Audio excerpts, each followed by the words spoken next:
So good morning, good afternoon, or good evening to all of you, depending on which part of the world you have joined this webinar from.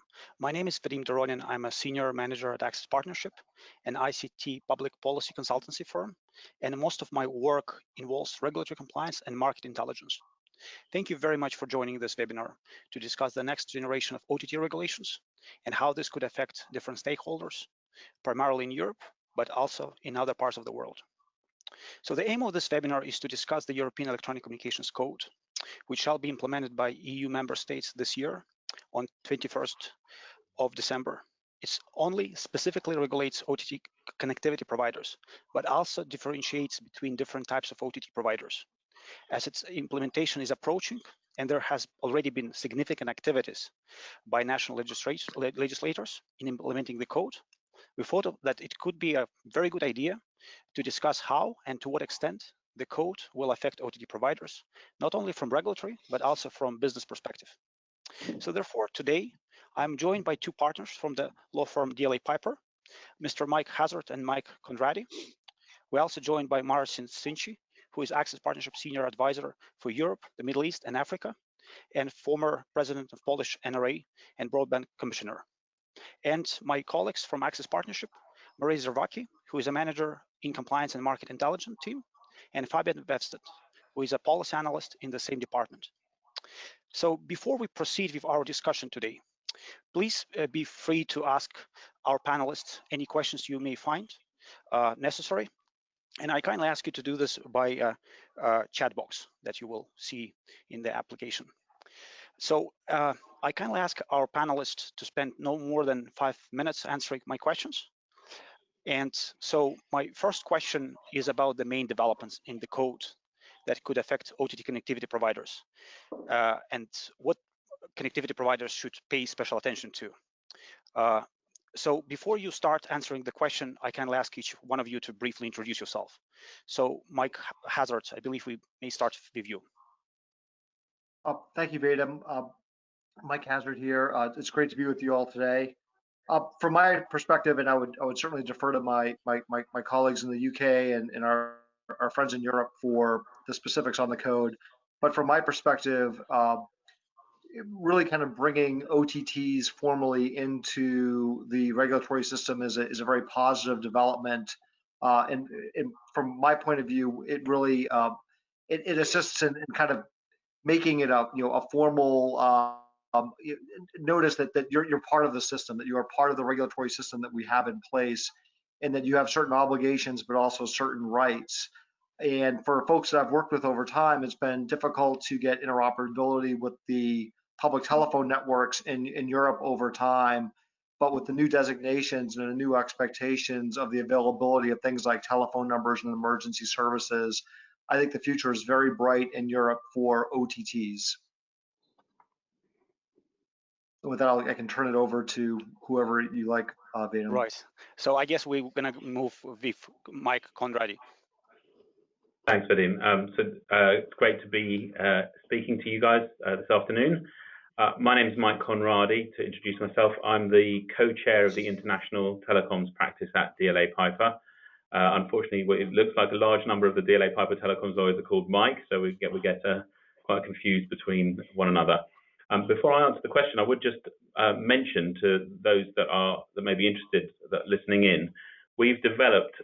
We noticed that the code itself, which is about 400 or 500 pages long, is extremely difficult to navigate and find your way around, even using a PDF. So we've developed for free and without registration a DLA Piper European Electronic Communications Code app that you can get from your favorite app store. Just look up Comms Code or DLA Piper and you'll see it there. I use it myself all the time. It allows you to see which recitals are relevant to which sections, and also to easily see, switch on and off the previous legislation that the code is replacing. So I find it very useful. I hope you will as well.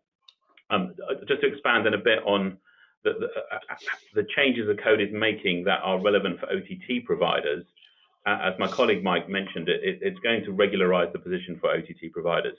And it does that by expanding quite clearly on the definition of electronic communications service. I don't have much time, but I'll just describe briefly. once the code comes into effect, which is due by the end of the year, the new definition of electronic communication service will cover 3 types of services. It will cover internet access services, pretty straightforward to understand. It will cover services that consist wholly or mainly in the conveyance of signals. So that's intended to be things like machine-to-machine services, and that's not a change. The more important change is that the 3rd category is interpersonal communication services. Interpersonal communication services are expressly defined to include both number-based and number-independent interpersonal communication services. It's quite a mouthful, all the lengthy definitions here, but OTT services will be in one of those categories. They'll either be number-based or number-independent, and so they will, depending on which category they're in, there'll be various obligations and rights that will accrue to them. I would just mention that on many services like WhatsApp, for example, will count as a number-independent service, even though they use numbers for verification. They don't use numbers for routing. So that's important for everyone to understand. That is a change that recent European Court judgments show that, for example, Gmail under the current rules is not an electronic communication service. It will be under the new ones. Mike, thank you very much. Now let's go to Marcin. So Marcin, what are your ideas or opinion on the main developments of the code? Thank you. Good afternoon, everyone, and thank you for the floor, Vadim. My name is Marcin Cichy, and I'm a senior advisor for EMEA region at Access Partnership. Previously, I worked for the public administration as a head of Polish National Regulatory Authority, UN Broadband Commissioner, as well as the BEREC Vice Chair 2018. So I'm really close to the code implementation on both international and national level.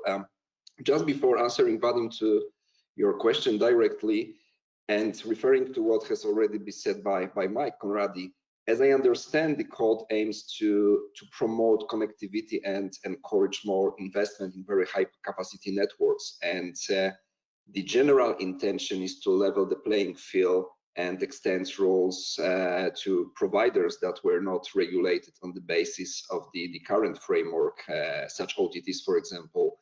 However, the interplay between the promotion of competition and the application of regulation may lead to some misunderstanding, as Mike said, regarding definition and the implementation, coexistence with, let's say, the consumer protection, even broadcasting branches of telco markets. So from my perspective, the regulators have to face the challenges regarding the code understanding with the BEREC guidelines support.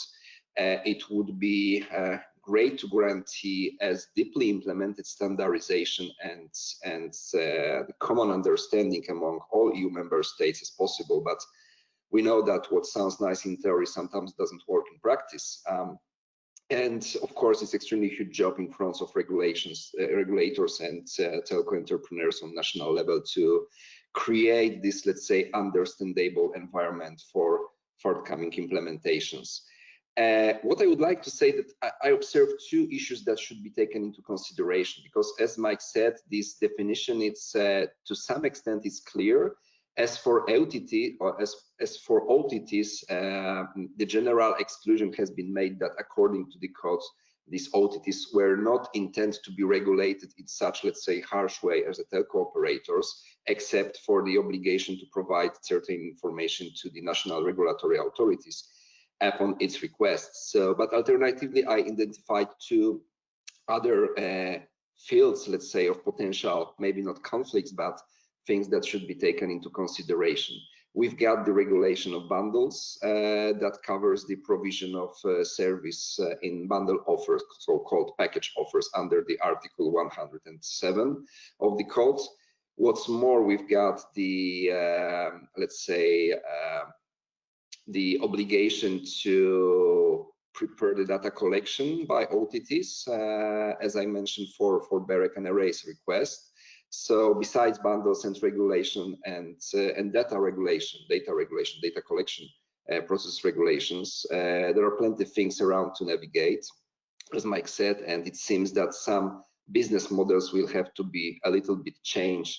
So it is always good opportunity to have the discussion as we've got today, and I hope that we will sort out some of those cases. So thank you very much for this possibility to join the panel, and ready and waiting to find out a little bit more about that. Sure. So the way I understand, there are two different approach, right? So one is number based and number independent. And the way I understood from your discussion here is that number independent are much less subject to requirements as compared to number based OTT providers. So this is the main conclusion here at this stage. So Maria, then let's go to you. And if you could maybe speak about, we discussed about the difference between them and other consumer protection requirements, etc. But what is the risk or obligations from a network security perspective? So how would the code change security requirements, especially applicable to OTT, number-based and number-independent? So if you could just discuss this. Thank you. Yes, thank you, Vadim. So hi all, my name is Maria Zervaki. I'm a manager in Access Partnership. So I hope the discussions today will be helpful for all of you and dissolve the fear that the imminent implementation of the EECC have for most of you. So the code also provides for some security network security and information security rules. As Vadim mentioned, these are new rules, but actually, to be honest, they are the continuation of old rules that they were found also in the old regime. But what happened now with the code is that they became more detailed and more coherent. I should start maybe first to mention that the rules apply to both OTTs, so both number-based and number-independent OTTs.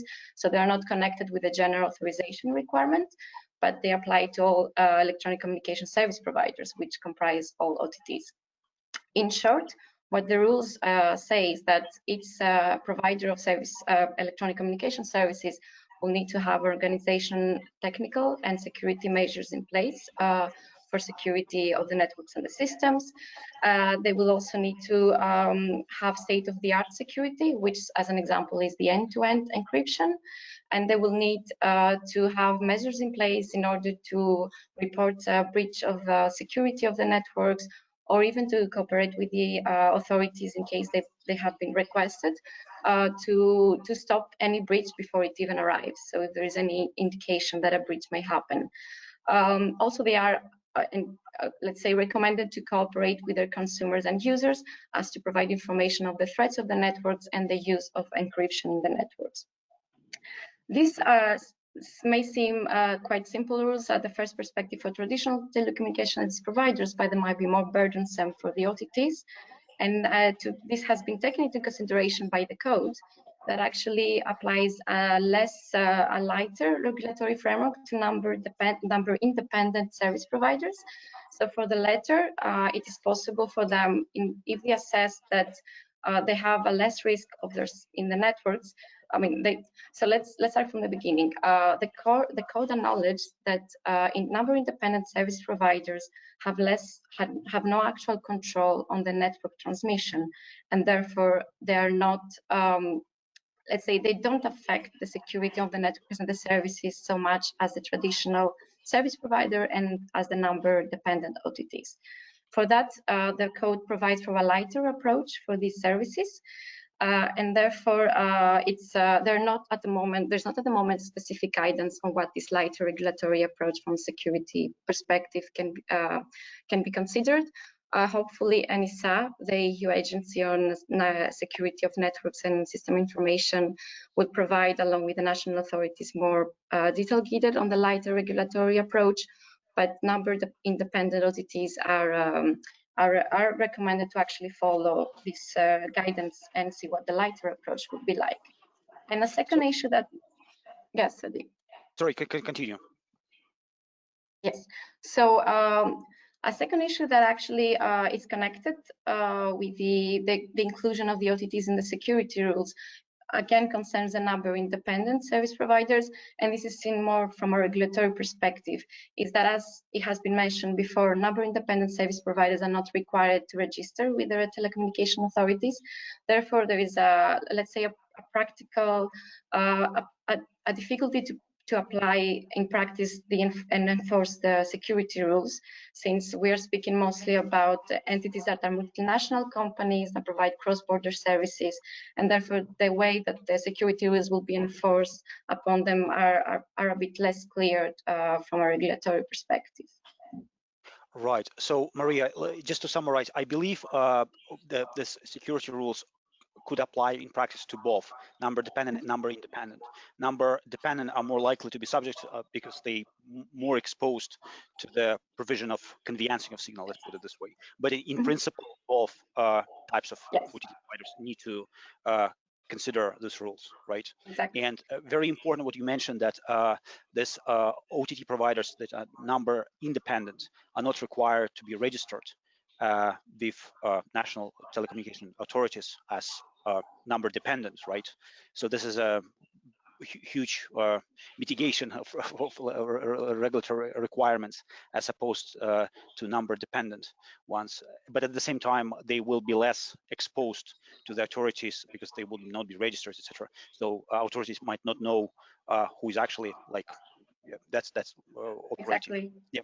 Okay. And also, because it has been asked, so the security obligations are found in the Article 40 and 41 of the code. Okay, so we have spoken quite a bit about obligations, about the changes, etc. Fabian, I would like to ask you a question. Is there anything that the drafters of the code may have missed, or are there any omissions? Because we spoke about obligations, etc.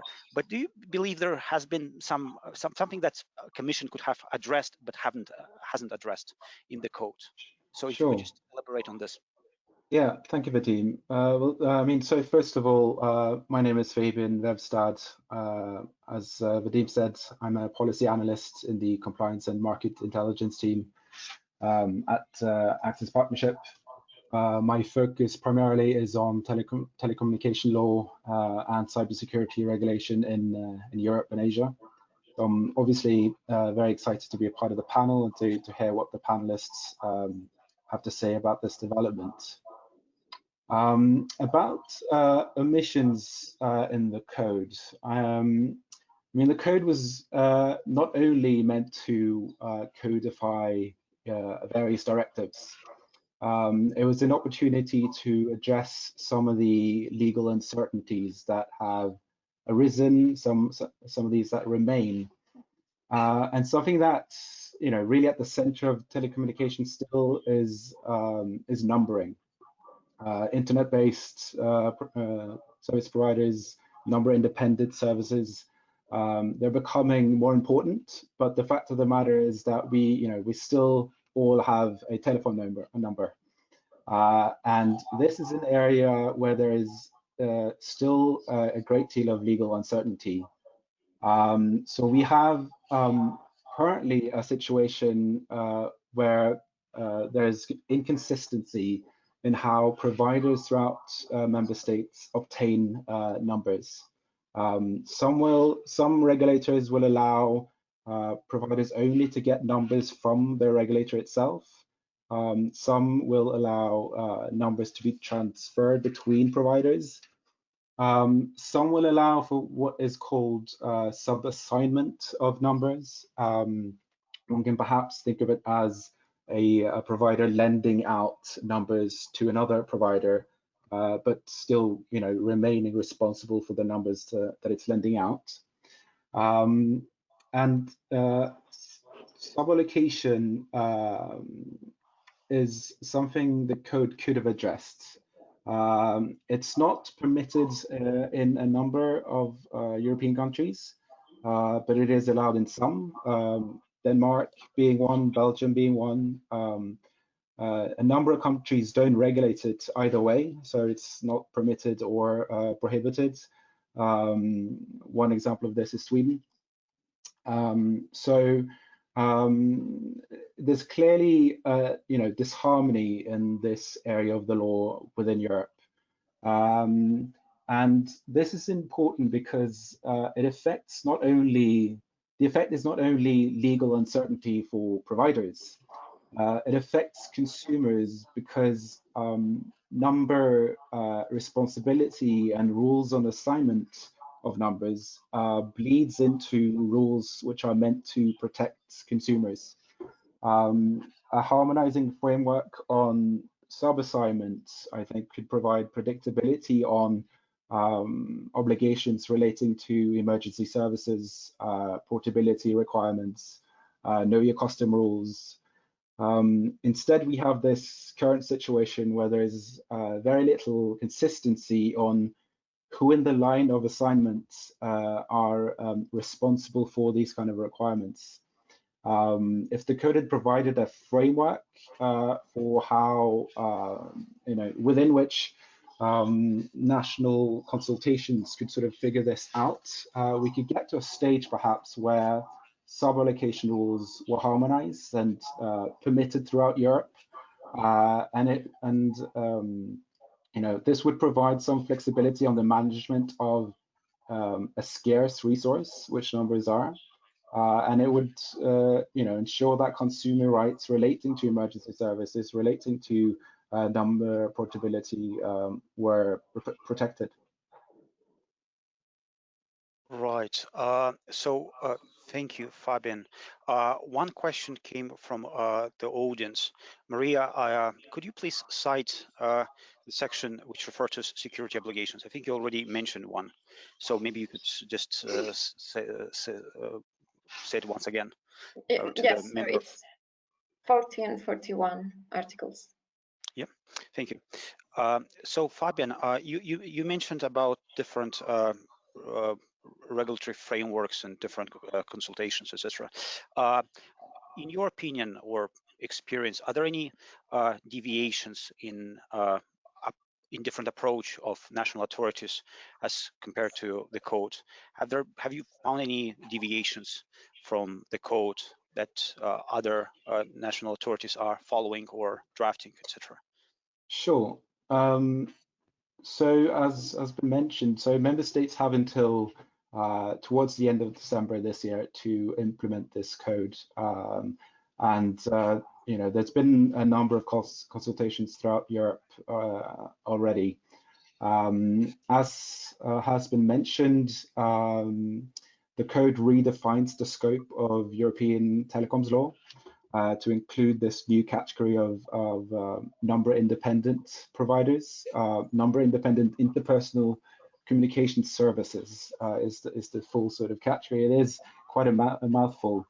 The companies that fall into this category are, exempt from, a long list of obligations which more traditional providers are subject to and will be subject to under the code. Obviously for number-independent service providers, looking at whether national regulators are implementing the exemptions that they enjoy under the code is going to be a key thing. So a key exemption, it was mentioned before, is this exemption for to the general authorization regime. Traditional providers need to register with and notify regulators in every country, basically, except for very few exceptions. In every country they provide services. They're subject to telecom tax on the revenues. From the code's perspective, this new category are exempt from this requirement. So any discrepancy in the implementation of,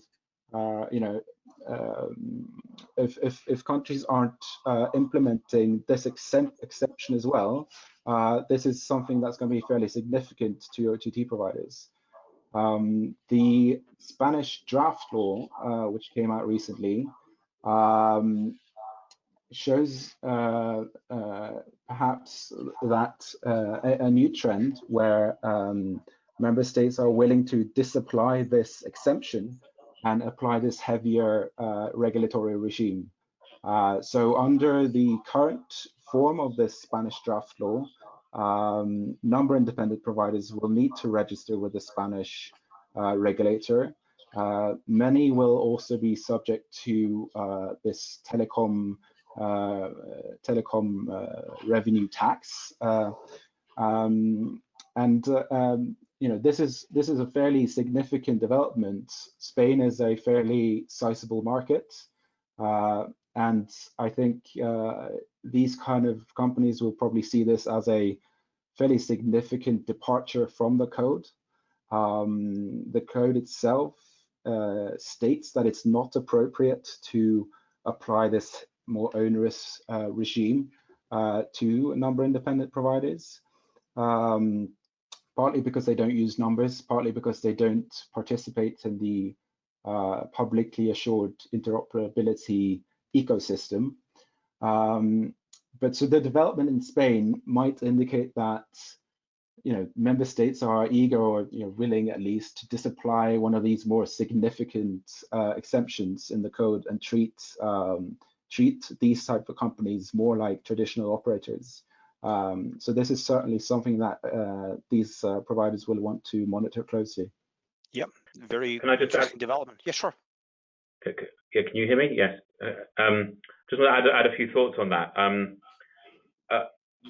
I haven't checked that particular provision, but in many cases, what the code sets is a minimum standard for that countries must adhere to. So Spain may well be free to impose a higher standard, and I think they're wrong to do so.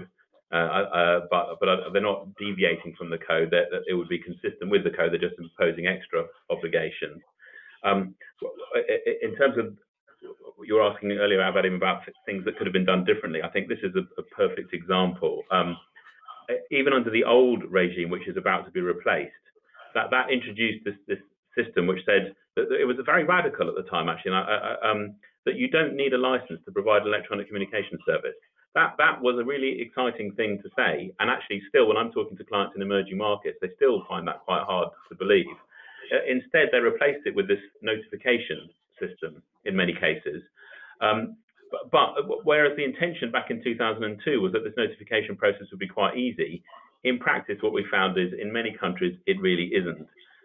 Some countries require, much more onerous documentation and information than others. And that's brilliant for DLA Piper. It's not so brilliant for electronic communication service providers.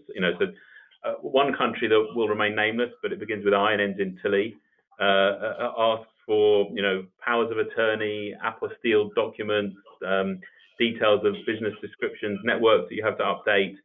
So that whole system is a royal pain, and they've missed. I think an opportunity has been missed. That the new system is intended to say that where there's a notification, it will be the same information will be required in every country, and it will be a lot easier. So it should be an improvement, maybe a significant improvement. But what they haven't done is said you make one notification in the entire European Union, and they could have gone even further than that. They could have copied what the UK has always done, which is to say you don't need to make a notification at all.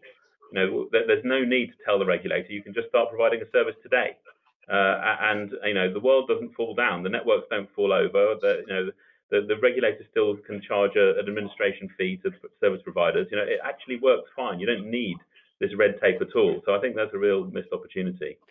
True. But at the same time, the EECC does mention that, for example, local representation is no longer required. So this is something that we had before. An improvement, yeah, it is an improvement. And hopefully the list is becoming less stringent on this. Yeah, Maria.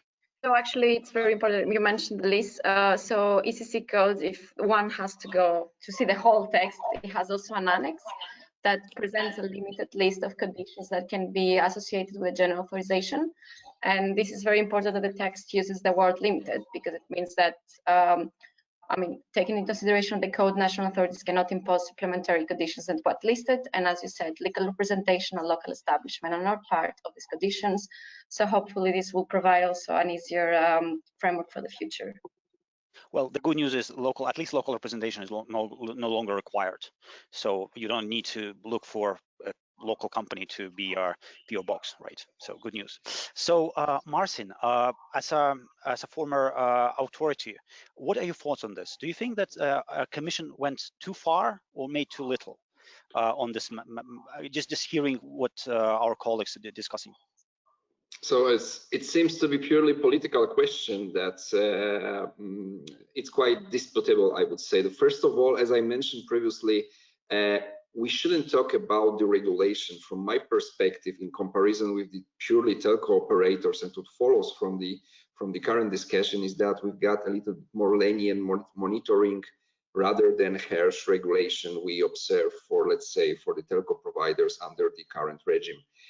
But you are absolutely right that there are several, let's say, I don't want to say obstacles, but some bottlenecks that supposedly the regulators will face with. And I'm not really, I don't want to say that the Commission went too far with their, let's say, expectations regarding the coexistence of the OTTs with the purely telco providers. We observed and we received during the years several requests from the MNOs, from the telco providers, to guarantee a level playing field, and the code supposedly is an answer to that kind of requests. But what I see, and what's partially follows from Mike Conradi and Fabian Westert's statements is that there are some misunderstanding regarding the existence of the code with, for example, consumer protection rights and consumer protection law on national level, as well as broadcasting. So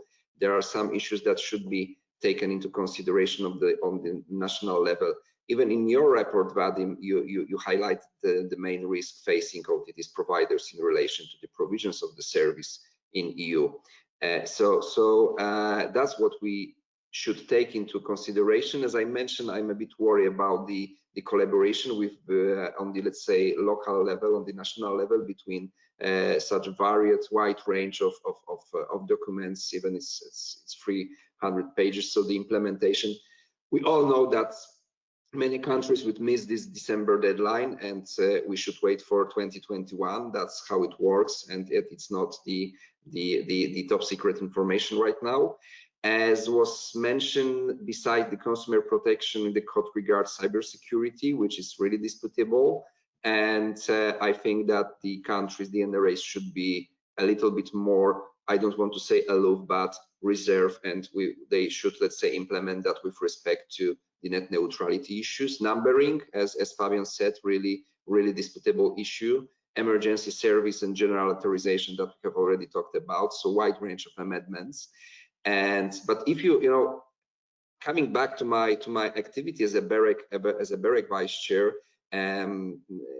2019, I had the privilege to talk with many regulators about, many colleagues, heads of NRAs, about the OTTs and the consequences of the, let's say, regulation shortage. And we were receiving many doubts, as I mentioned.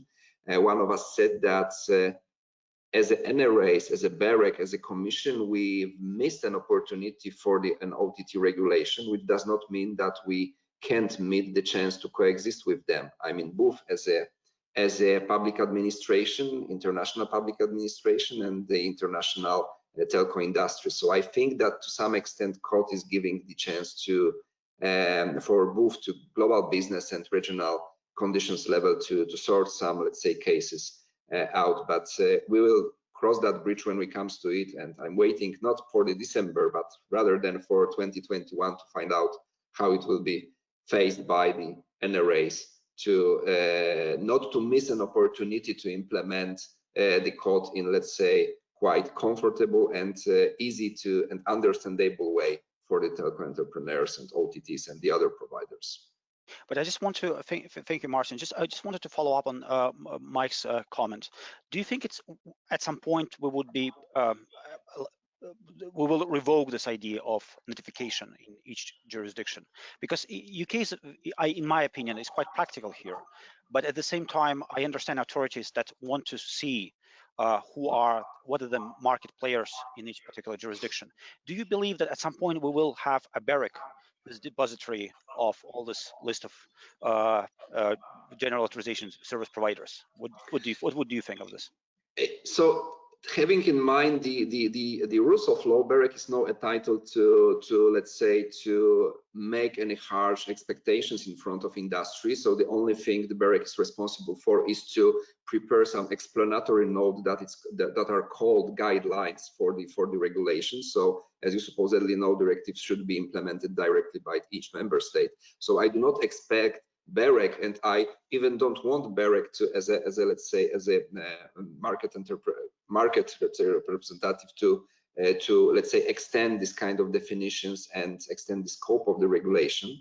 But what I would expect BEREC is to, let's say, make some a little bit more clarification regarding the definition, regarding many issues that we are talking about, having in mind the feedback from the public consultations on the national level that, as Fabian said, in vast majority countries has already been finished. So I think that there's plenty of things to do. Just before our panel, I jumped to the BEREC website to find out to check the schedule for next year, and of course the BEREC is going to take care of these, let's say, data collection processes and to collect information from the OTTs. But I'm not pretty sure that the BEREC is expected to prepare any additional guidelines on the OTTs right now, which seems to be quite challenging for the NRA. So as I mentioned, back to square one, as I mentioned, I think that we need more and more standardization among EU member states to guarantee that those definitions and the way of understanding the code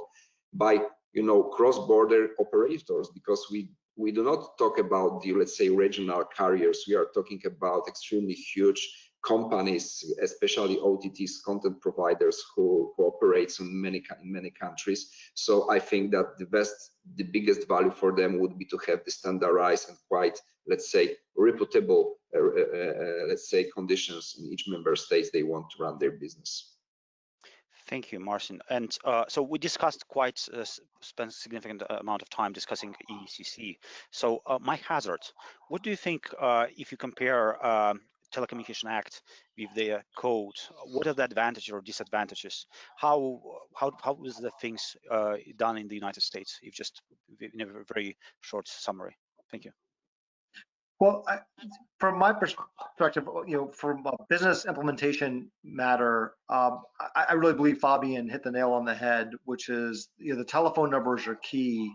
Access to telephone numbers and portability of telephone numbers, the ability to assign telephone numbers to different kinds of services and different kinds of devices are really just very, very critical to the deployment of any kind of communications platform, service, IoT. All the modern services, say from the last 10 years, are very, very heavily dependent on number portability, and that's what kind of has made the world go round. I think in the U.S. we were very lucky in the mid 90s for a number of reasons. One, we had a really strong entrepreneurial software industry and computer technology industry, and we kind of hit that with broadband at the same time. And those are the two kind of fundamental ingredients that kind of has led to all the technological evolution that we've had.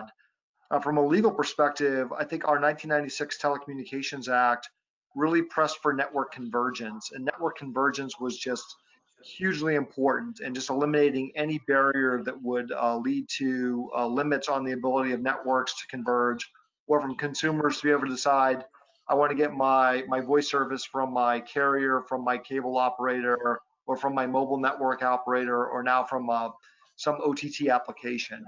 So that's really just kind of part of our, you know, the way we think about things. And so, you know, again, those kind of early investments and those kind of you know, incidental you know, ways that folks in the U.S. just kind of thought about things. One other thing in our telecommunications law that's actually really up for debate right now is there's this notion of the Communications Decency Act. Some people will use the term Section 230 as a shorthand, and that basically limits liability on application providers for the content of their networks. So you know, Facebook or Instagram or any of these folks are not responsible for what their subscribers put on their platforms. And while that led to massive growth and really protected those companies in the early days, there's certainly a big question in the United States today about whether that's gone too far And I think in Europe and other parts of the world, that's a good question as well. But if there was one thing that I would want for Europe for the deployment of services in a robust way throughout Europe, it would be that number portability. That telephone number is a key device in that operability. And then I'll just say one last thing, which makes telecom a little bit different. I agree with everything that Mike said about registration and whatnot. It'd be great to kind of minimize the the red tape and things. But with interoperability, a phrase we'll use in the U.S. sometimes is a co-opetition, where you have a bunch of providers that all need to work together to make sure that messages or voice calls or video can get from the one point to the other endpoint, and you have different parties having different leverage in that kind of that network of networks, so to speak. And it's important to, it's been important in the United States anyway, to have the ability of smaller, innovative providers to be able to launch their services and know that if a broadband subscriber or a mobile operator, a mobile subscriber somewhere wants access, they can get access to those services. So that's been another real fundamental notion of our system. And so one of the things I've seen with folks in Europe is where you'll have a wholesale carrier just pull back telephone numbers from an OTT, and then that really harms the OTT's service in a real way. Not only immediately to those subscribers, but then the reputational harm and the further adoption of the OTT offering. So having good rules in place, and for me, starting with these modern definitions of OTT offerings is very helpful, and it would be great to build upon those with the things that Fabian was mentioning on number portability and whatnot. Right. Thank you, Mike. Let's hope for the best that we will, during the time of this implementation, and then as it goes on, like during case law, etc., this will all be sorted out.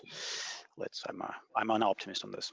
So meanwhile, we received a question from the audience. So what are the key new compliance obligations for number-dependent, number-independent operators? I think, Maria, you have already mentioned this. And the question is also, is end-to-end encryption a potential requirement? So maybe, Maria, you could answer the question. Yes.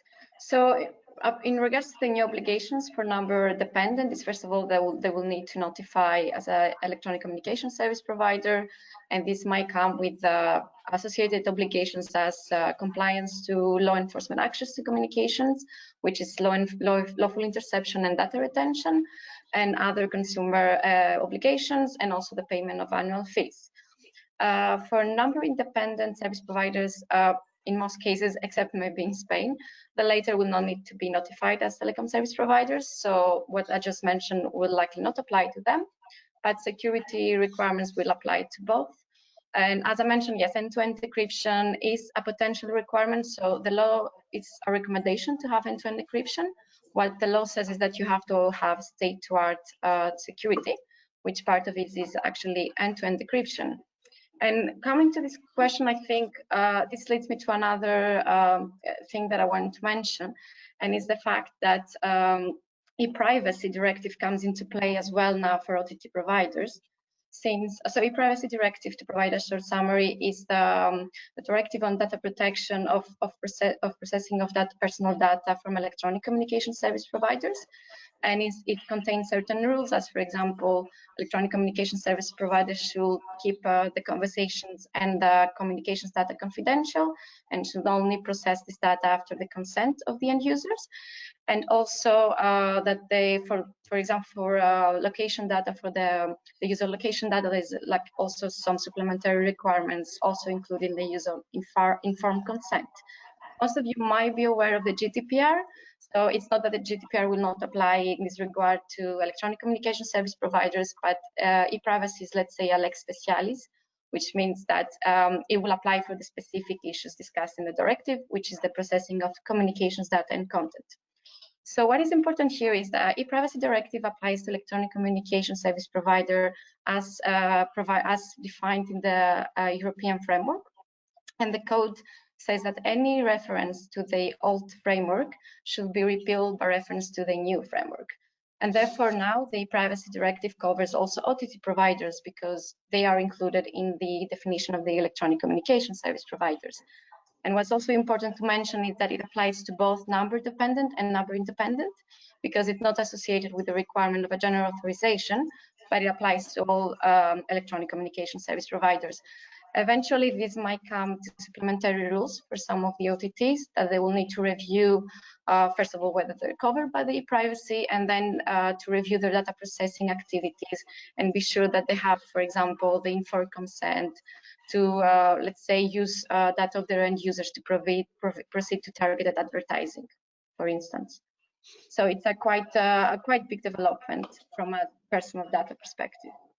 So it's quite interesting. So you're saying that if an entity qualifies an ECS, disregarding whether it's number dependent or number independent, it potentially can be covered by e-privacy directive, and then potentially, let's see what happens, e-privacy regulation, and then would need to comply with other requirements that potentially are go hand in hand with telecommunication laws. Yeah, it's quite an interesting point and something that our audience might consider. Maybe an extra info, so the Commission actually saw that there is a legal lacuna, let's say here, and they some weeks ago they proposed an interim regulation to allow service providers to collect and process traffic data for the purpose of combating online child sex abuse. Because based on the new framework, they have to ask the consent of the end users to do this. So now there is like an interim measure from the Commission proposed, so that there is a possibility to do that. That shows that actually there is the whole new affection of the EU framework from the implementation of the EECC. Very interesting, thank you. So you see, so there are different requirements coming that this ECC code has had an impact on other regulation or directives. Okay, thank you, Maria. So we have received a question from our audience. So they're asking, and I believe this question will go to Mike Conradi. So you mentioned about, now you started actually talking about number independent providers, etc. And the question is, does it mean that other companies, like you mentioned, I think Gmail, companies that provide chats or etc., could potentially be considered as a number dependent, number independent providers? So even if there is like for example, some sort of social media that is like a chat or something, could it be considered as a number independent provider? And that, as Maria said, that would be subject to different cybersecurity requirements, end-to-end encryption, e-privacy directive, etc. What do you think? Thanks. Yes, I think the answer is yes, they could be. The test is if they're the service of the type that is normally provided for remuneration.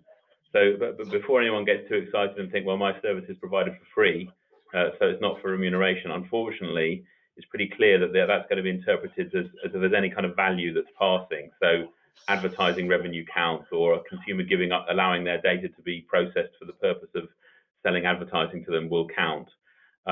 So if the primary function of the service, so WhatsApp or Facebook Messenger are services whose primary function is messaging, then they will be number independent communication services.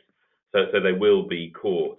The other thing, there is an exemption for communication services which are incidental to the primary purpose of the service. And the example that's always given in this is you're in a game and there's an ability to send a message to other players. That probably wouldn't be caught, but messaging services, I think, will be caught. But whilst I've got your, whilst I'm talking about this, one other area that we haven't really touched on yet, there's a potential consequence for regulating number independent service providers,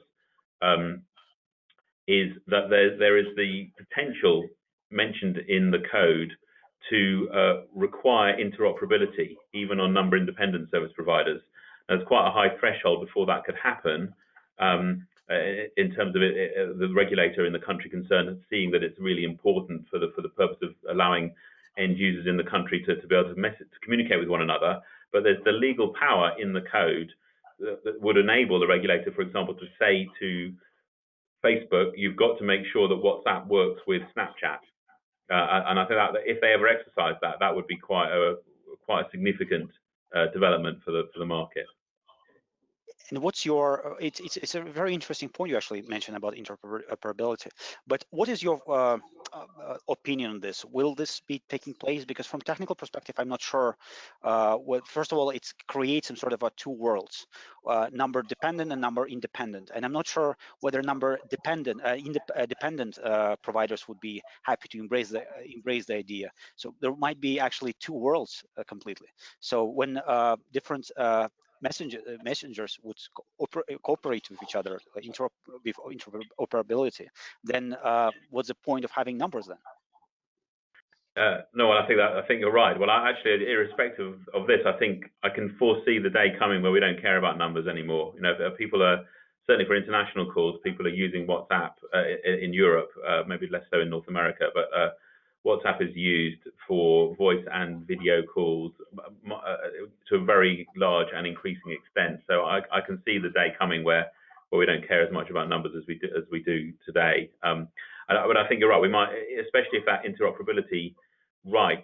So if regulators do decide to force a number of independent providers to interoperate, then you might well end up with two kind of networks, one dependent on numbers and one not, where they can all communicate with one another. So that would be quite a different world than the one we have today. But you're right. There are a few consultations or bills actually that do mention this interoperability, and let's see how this would work out in practice and whether there will be any European Commission guidance on this. But this is potentially a huge topic, yes, and let's see how it's going to work out, because it can really affect market players on OTT side.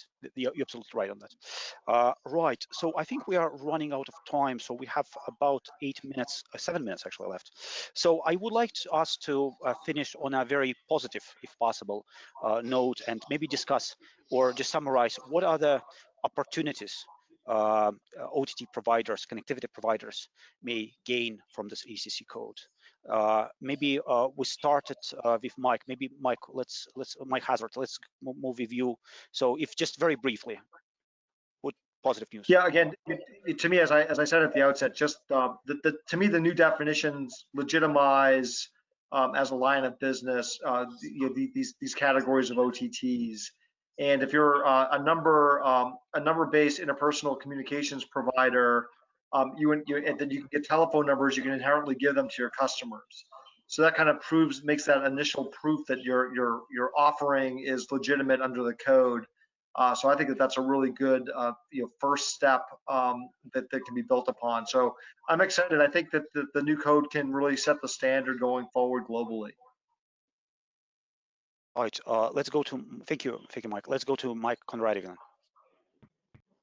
I don't know that I've got anything to add to what Mike said. You know, I think it's the right thing to do on the whole. I can quibble with some of the details, but I think it's going to regularize the position and make it easier for innovative services to be treated seriously and to compete on a level playing field. So I think it's overall an improvement and a good thing. Right. Marcin, do you have anything to Well, add? I would say what they should do to avoid some disappointment in future, and I see three general rules from the regulatory point of view. First of all, precisely follow the process of implementation into the national legal order. Look for comparisons and analogies in other countries. Work closely with industry organizations, telco branches, on both national and international level. And last but not least, be serious in the area of retail market and consumer rights, where there are many pitfalls that we haven't talked about, but we should have in mind that the wholesale market and the, let's say, numbering and the operator identification, it's not the end of the, let's say, I don't want to say troubles, but some, let's say, obstacles, let's say, in the code implementation. Right. So, Maria, let's come to you. Yes. So from my side as well, the EECC code is a positive note for OTTs. So they will not be subject to the same situation as Skype was some years ago with this ongoing battle with judicial authorities in Belgium. So now there is more clarity on which services are regulated and how. And also a suggestion would be for number independent service providers to take into consideration that they may have a lighter approach of regulation, for example, in relation to security. So they should leverage that.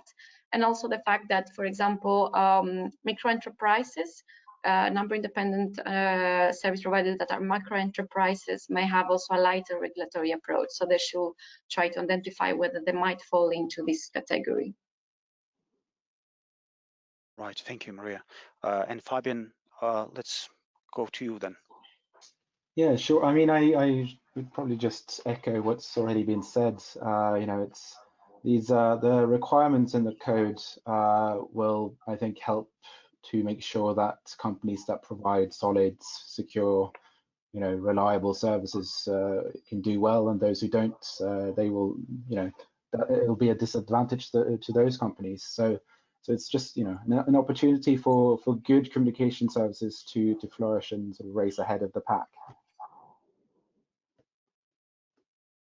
Thank you. So thank you very much for all your contributions. I think we have a couple of minutes left, so I will try to summarize what has been said. And so the way I understand this OTT requirements regulations is that it all started in 2002 when notification was the primary requirement to start business. However, this was not really covered, so OTTs were not specifically covered by the requirement. So at some very long time, OTT providers, connectivity providers were kind of in a gray area, whether subject to telecommunication requirements or electronic communication requirements or not. I believe Skype case has placed most of things in order by specifically identifying that number dependent providers are subject to a notification and subject to general authorization requirements. However, the question was whether companies like Gmail, for example, that was separately analyzed by European Court of Justice, whether Gmail applications are subject to the same requirements. And then back then in 2019 summer, ECJ has concluded that it was not. It was a different type of service. And as a result, it didn't agree with Bundesnetzagentur, German authority, that it was not considered as a service provider. And what ended up with this decision back then was a bit, the European Commission has a different approach, and now came to conclusion that number independent providers, for example, like this, are subject to authorization, or sorry, not authorization, but to certain requirements. Under the code, they don't have to be registered number independent providers, but still, as we have indicated today, they are subject to cybersecurity requirements, certain other requirements, privacy directive requirements. And so the OTT providers do really need to keep in mind that either they are number dependent, which are subject to more stringent obligations, or are they number independent, where they are subject to less stringent obligations. But again, each country, as Mike and Fabian indicated today, each country can deviate, or not deviate, but to have some different approach, like Spain is doing. So it's very crucial to monitor consultations and to see not necessarily only the EECC code, how it is stated in the EECC code, but also see national law, how EECC code is being implemented there, and what is the approach of the national authorities. Only then can compliance be ensured. So thank you very much. I think we exactly at 6 p.m. London time. So thank you very much for your time. And I thank our audience as well for participation. I hope you enjoyed it, as I have. Thank you very much. Bye-bye. Thanks, everybody. Thank you all. Bye. Bye.